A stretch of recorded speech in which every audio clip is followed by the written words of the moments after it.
start with opening comments from Coach. First off, it's great to be in a regional again, and Stillwater's a great place. Hopefully the weather will get better. The facility's in probably as good a shape as you could ask for with what you've been through over here with the rain. It's exciting to get it going. Obviously, one goal of every team across the country is to have a chance to play for a national championship, and a goal is always to get to a regional. If you get there, you got a shot. So we're excited to be here. We struggled early out of the gates and turned it around pretty good in just the nick of time, and played pretty well down the stretch. We're like everybody else, battling some injuries. But we've done it, and proud of the players, the coaches and staff for hanging in there, and our fans for hanging in there with us and continuing to show up, even when we were 500 at the end of March almost, and things weren't looking good. I also want to congratulate Andrew being selected the Collegiate Baseball Player National Player of the Year, another great award that he deserves, and looking forward to a great tournament.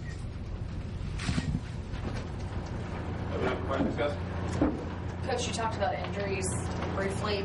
Keaton McKinney, how is he feeling during practice? He's feeling a lot better. I threw a light bullpen yesterday. Today he seemed to be doing better. We were always concerned the day after the bullpen. We'll know more tomorrow. I'd say right now it's 50-50, looking better than I thought maybe a few days ago. And hopefully he'll be ready to help us out this weekend. With the way it played out over in Hoover, it rained out game on Sunday again. It seemed to last forever over there.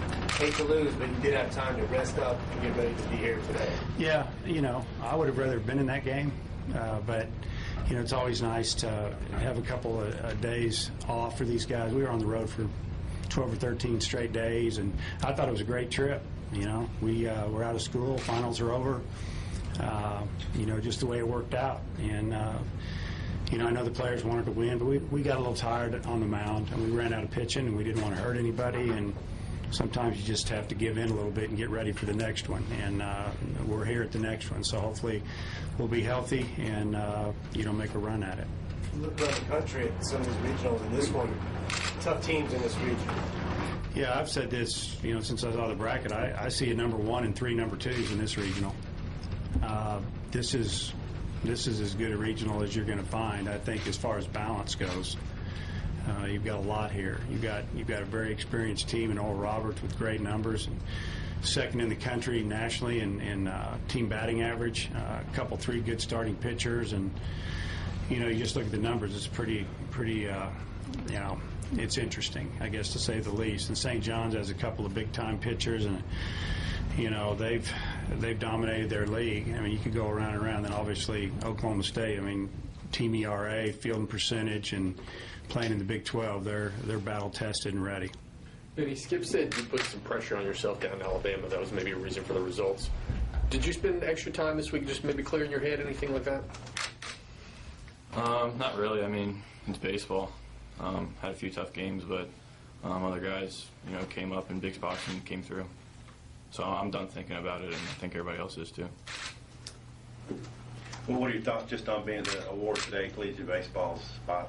Yeah, it's an honor. So when it comes down to it, it's just an award. We're just going to try to win baseball games and play our best.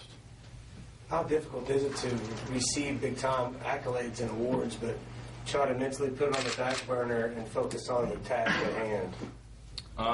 I'd say that it was tougher earlier, but now I don't really think about it. So we're just focused on winning baseball games. Hey, Dave, with Tacolini having a thing he had, tendonitis, whatever, what's his status? How's he doing?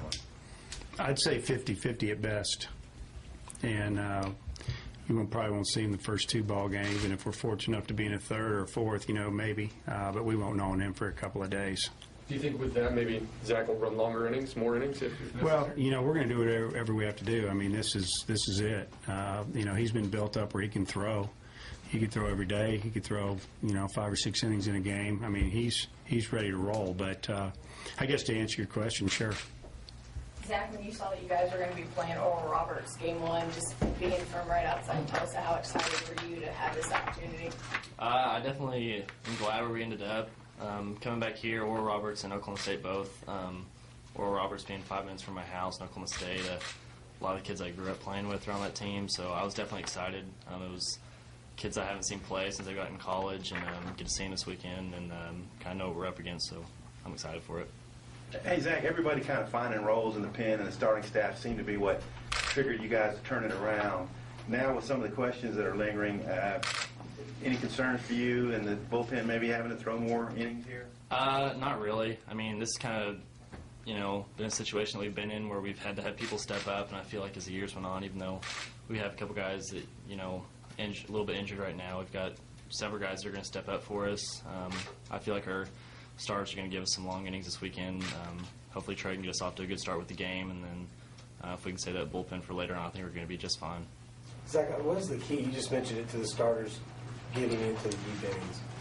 I think it's just, get things like getting ahead in counts and just doing what they're capable of doing. I mean, when Trey, pitches like he did last week, just, has that fire back in him, which I feel like I've seen more in him lately in his outings, which a situation like this in a regional game, I feel like he's going to come out like that. He comes out like that this week, we're going to be fine. If he can give us, a typical outing that he does when he's on, that definitely saves our bullpen. If we can get off to a good start with that first game, and then if Keaton starts that second game, it's all about just them giving us innings, getting ahead in counts, and keeping that pitch count down. For both the players, I know you love playing in front of your fans, and this is just a 3-hour drive. There's going to be a lot of Razorback fans here. How nice is that? If you can comment on it, Zach, and then maybe you, Andrew. It's awesome. I mean, I feel like our fans travel well as it is, but especially being a 3-hour travel from Baum to here, and I just feel like that they're trying to get every seat that they can to get in here, and I know that I don't know. I guess that they're going to fill out every seat that we have available for them. So I'm definitely excited for it. They're going to fill it up. Yeah, it's definitely nice. I mean, last year at Virginia, that's a haul over there from Fayetteville. So, I mean, hopefully they can show up and do what they do. Can you comment on that, Coach? Well, obviously, we're excited that we're close enough that we'll be able to have some fans make the trip. We have a lot of Razorbacks in the state of Oklahoma, Tulsa, Oklahoma City, up into Kansas, obviously, Arkansas, Missouri. If they want to get away, they can break away from work. They'll be here tomorrow. And, we have good fans. They're loyal, and they love the Razorbacks. And if they can get here, I'm sure they will. I know that there might be issues with seats that might scare some off, but, they'll do what they can to get here. The way McKinney talked a couple of days ago, he's pretty adamant. Yeah, I'll be ready to go. So, was there something in the diagnosis that was different than what you thought originally? No, it's pretty much what we thought it was. You never know how it's going to go with them personally. I'm glad he was saying things like that, but realistically, let's see how he feels tomorrow, 2 days after he threw his bullpen, and see where he is soreness-wise, and if he's good to go, we'll give him the ball. If he's not, we'll give him another day, and hopefully we can get through it. How are you approaching the catcher position this weekend? Well, I'll start Tucker Pinnell tomorrow, and the first day out of the chute, you kind of want to play probably the most experienced or the better defensive catcher, and I think Tucker's probably both of those. So give him the opportunity to go back there. Andrew, just looking at the scouting report for Oral Roberts and getting ready for this game tomorrow, just some key things to maybe getting a win. Yeah, we know a little bit about their pitcher. He's got good stuff. He throws a lot of pitches. So, I mean, we're going to try to be aggressive and make him get us out rather than getting ourselves out. For Coach and Andrew and Zach, if you want to chime in, we talked to Josh Holliday and his crew. They use video a lot, and now you can get video on almost everybody. How much more do you use video, and how has that changed the game? Because you come into a regional. Now, granted, this is a localized one, but St. John's would be the odd team out. You can find out a little bit about everybody now. Yeah, well, we use it. We use it up in the office. Coach Vitello uses it a lot to, look at opposing pitchers, sends clips out to the hitters. I mean, you can pretty much do whatever you want. Sometimes you can overanalyze it.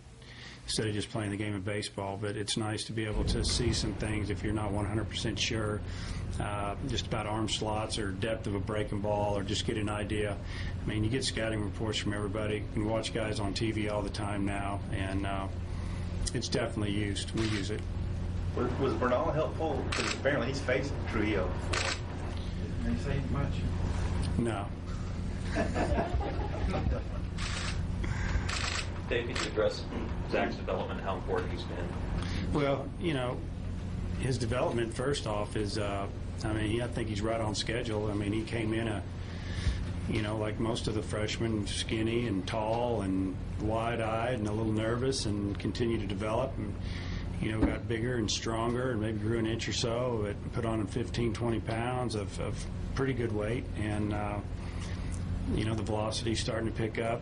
The key is just repeating his delivery. If he has a good delivery, repeats it, he's really good. And when he gets, like any pitcher, if they get out of whack a little bit, they're not going to command that zone as much. And we've seen him, from day one, work hard, get better, and he wants to get better. There's a lot of kids with talent. But when you recruit them, we don't get enough time to spend with them when we really know what they're all about inside, and he's good inside. He wants to get better, and he works hard, and he's dedicated, and we don't have to worry about him off the field or in the classroom. And, you'd love to have 27 of those guys on your roster. Any more guys? What do you see now that you've had time to break down ORU and look at them a little bit? Is it kind of your initial thoughts? Well, probably the biggest concern for me is that they're very experienced team. I mean, they're starting five seniors. One of them might be a fifth-year senior. You're talking 22 and 23-year-old men that are not intimidated. They could care less what it says across the front of our jersey. And they're going to start three other upperclassmen. I think they have a redshirt freshman in the lineup every now and then. So you're talking a team of older players that have done well against some of the bigger schools, Oklahoma State, Texas Tech. I mean, you could go on and on. So I don't think that there's any fear. I don't think that's going to play into it at all. I think, just as far as talent, again, you got experienced pitchers, big kids with good arms that, hey, they want to win just as bad as we do. So it's exciting time of the year. It's what you play for.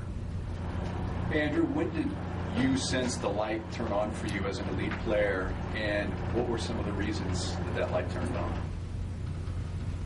Well, I think as a team, after our first two SEC series, we didn't really get off to a good start. So at Auburn, I think when we kind of clicked as a team, and we went on that run where we won 6 consecutive series. And I think everybody kind of figured out their role and things like that. And pitchers started doing their job, hitters started doing theirs, and our defense has been pretty solid all year. So just everything started clicking at the right time.